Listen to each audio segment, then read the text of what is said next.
الله ربي واحد وأنا بذلك أشهد. In Britain, we are facing one big problem, and it's getting worse day by day.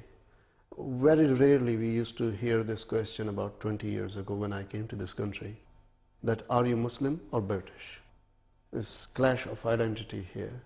Now we are asked this question, and not we are only asked, we are asked to prove it. And in future it will go worse. So how and what would be your advice to all the Muslims who are living in Britain? Majority of them are British passport holders. That's a common question asked that in this country, that are you a Muslim first or British first? In India, back home, they ask, are you a Muslim first or Indian first? And we Muslims should know how to reply, how to turn the tables over. If someone asks you, are you a British first or a Muslim first? You have to ask that gentleman, are you a man first or are you a British first? Ask him a counter question. Yes. But naturally the reply will be, he's a man first. Because even if he goes to America, if he takes the citizenship of America, he'll yet be a man. If he goes to Australia, yet he'll be a man. So similarly, we are first Muslim and then British. But only giving this answer without posing the counter question, they will not understand. If we say we are Muslim first and then British, they'll say, oh, that means anti-national.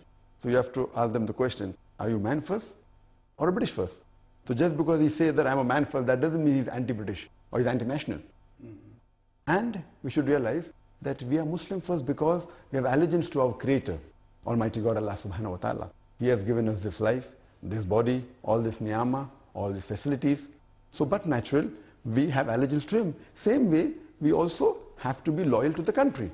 But if the law of country, if a person is a man and a British, but man first then British, if that country, whichever country it may be, if it goes against humanity, that human being will first follow the law of humanity and then that country.